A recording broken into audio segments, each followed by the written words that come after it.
Hi, it's Todd. Okay. Now, you know the drill. Before we get started, please subscribe, like, comment, and all that stuff.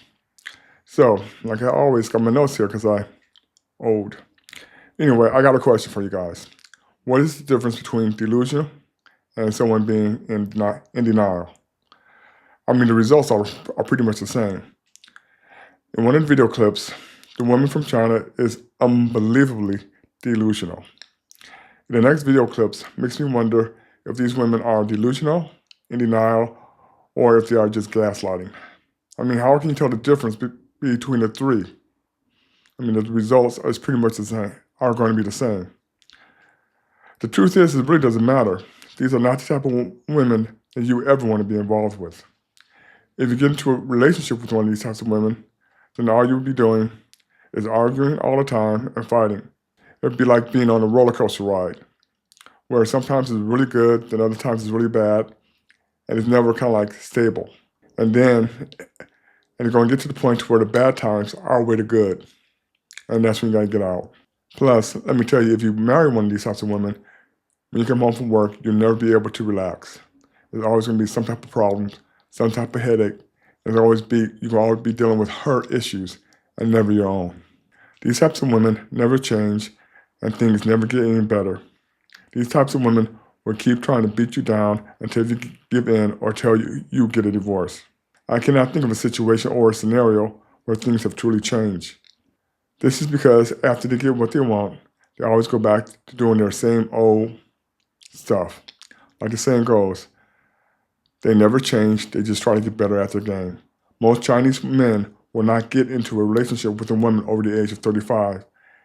Even many matchmaking agencies in China will not take a woman over the age of 35. I'm showing you videos of women in China because some things are just universal. It doesn't matter the country, the nationality, or even the culture. Some things is just how people are worldwide. Now, do not forget to subscribe, like, comment, and all that stuff. Here are the videos. Many people online are asking what exactly makes you so special. Can you explain it to them? Sure. Look, let me take off my glasses. Aren't my eyes beautiful? Now, without the mask, don't I look like a fairy? You see, this is why I call myself a high-quality leftover woman. Just look at my face, my features, my nose. Everything's natural, and nothing deforms, no matter how I touch it. And these eyes? So captivating, full of charm. Honestly, even I'm in love with myself. Isn't that special enough? Even though I'm 38, men from 18 to 50 have been chasing me. But I've turned them all down. Why? Because none of them meet my standards. To me, the inside comes before the outside. Now tell me, isn't my beauty impressive? Isn't it high? This is natural beauty, and I'm not wearing any makeup today. I don't even need makeup. I look like a fairy. Isn't that special? Yes, you're very beautiful. But what kind of inner qualities attract you? Well, he needs to be funny, sensitive, and generous. Someone who makes me happy, who treats me like a princess. And ideally, he should have at least a university degree. I graduated with a technical degree, so I want him to be a bit more educated, so we can have good conversations without fighting. I want him to understand my world, and I want to understand his. Only then would I consider being with him. And if he meets all your inner qualities, do you have material requirements? Just meeting the inner qualities isn't enough. He also needs to have some material stability. As for looks, he can be average, as long as he's mature and reliable. But material-wise, he needs to be prepared. If we're getting married, he has to buy a house. It doesn't have to be huge, but something around 300 square meters would be good. It would be even better if it's a mansion, because that way I'd live more comfortably. If it's not a mansion, it's fine, as long as it's 300 square meters. For the car, it could be a sports car, because I love traveling. If it's not a sports car, a normal one in the 500 to 600,000 yuan range would be fine. But ideally, he would get me a private jet. With a jet, traveling around the world would be so much easier and more fun. That's the kind of love I dream of. I see, cousin. Should I post this video for the viewers? Maybe someone will be interested in you. What do you mean by maybe someone will be interested? Of course, someone will. Are you doubting me? Come on, posted already. It's going to be a hit. I'm amazing, a real beauty. 以上的姑娘我就不收了，这是市场决定的。 Today, let's discuss some very realistic issues in the matchmaking market. We have decided that from now on, women over the age of 35 will no longer be accepted by our agency. This is the result of market rules. Previously, I advised women to get married as early as possible and not to delay until the age of 30. As a result, I was criticized harshly by some women, who accused me of meddling in their business. Some of them said they would rather remain single than settle for less. Others claimed that even after turning 30, they could still live a wonderful life, and even get remarried with a child to a wealthy and handsome man. To this, all I can say is, preserve the last bit of your dignity and keep dreaming. Let me share a real case. A 34-year-old woman approached me several years ago when she was around 28 or 29, asking me to help her find a match. At that time, her conditions were quite good. She worked at a public institution, owned a house and a car, and was attractive. Back then, she was not yet 30, and there were indeed many men pursuing her. She said her requirements for a spouse were not high. She just hoped to find someone she found pleasing to the eye, who also worked in a public institution. Sounds like a modest request, right? But later, when it came to actual matchmaking, problems kept arising, one after another. I introduced her to a man who was 1.7 meters tall and worked in a public institution, but she disliked him for being too short, saying it would be embarrassing to walk together. Then I introduced a 1.85 meter tall teacher, and she complained he was too tall and skinny, looking like a skeleton. When I introduced a civil servant, she said he had too much authority and worried about being controlled by him. Finally, I found someone with a good height, decent appearance, and a job at a major internet company, but she said he was too busy to spend time with her. After several years, I introduced her to at least 20 or 30 men. Either she didn't like them, or they didn't like her. Now, at 34, she has started telling me that she regrets it. She says she is willing to marry as long as the conditions are reasonable, and she's even considering a flash marriage. In reality, once a woman passes 30, the quality of matchmaking prospects does decline significantly, one worse than the next. This woman even asked me, why are the resources on my side getting worse and worse? Does she really not understand?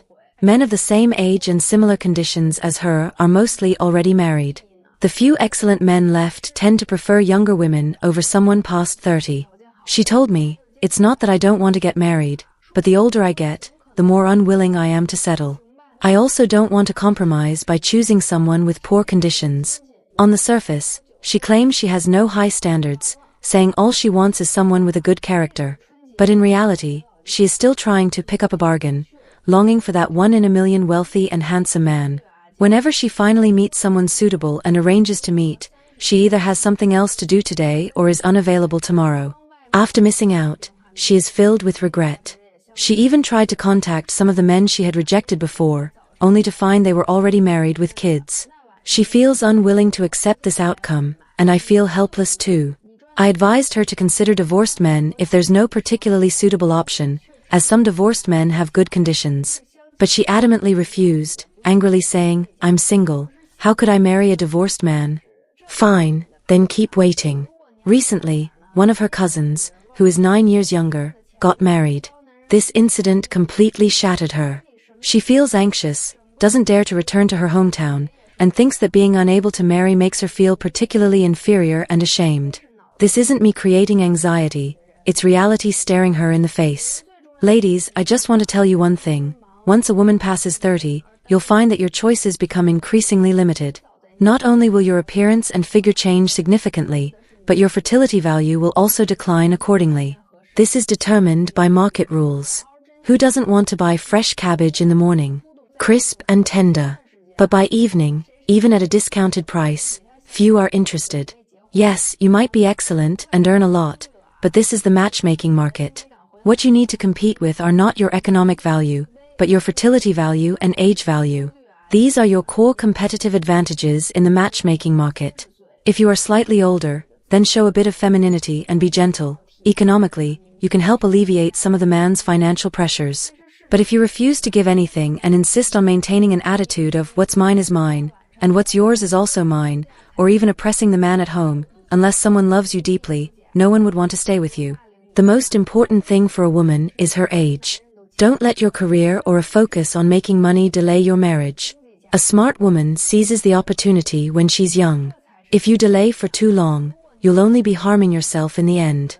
Therefore, our agency has decided not to accept women over the age of 35 anymore. Such cases are really hard to succeed in, and it's difficult to earn matchmaking fees. Often, we're even criticized by these women for being unprofessional and not having excellent male resources. The first 5 years, you do have to pay for daycare. It costs more. No, not if you have a stay-at-home wife. Exactly. That's the benefit. And you're trying to say, well, school's free. It's not. No, that's for a the first gift to 5 her. years. She gets to stay home with him the first 5 years. And it's a gift to him as well. No, that's not a gift to him. He doesn't have to pay for daycare. Wait, let's back up. Do you think that if the roles could be reversed, the average man, a woman was like, okay, I'm going to go and work my every day so that you can stay home with the kids. Do you think that that's a better or worse deal for them? Yeah, he doesn't have to work. That's right. So it's a Because she better doesn't deal have for to- you because you Then don't why have don't to you wanna do work. it? I think the point is Why that don't men it's wanna do equally it? beneficial and that It's not equally beneficial. Either. The working father is the one who enables all this to begin with and is giving the greatest gift in the world to a mother. You already miss your 3-year-old. You miss when they were 1, and you're already thinking about all that they did at 1 that you miss. Oh, I miss when they did that. I miss when they did this. Now they're getting so big. You had the great gift of being there for that entire spread of time. And it's like, what does he get? Nothing.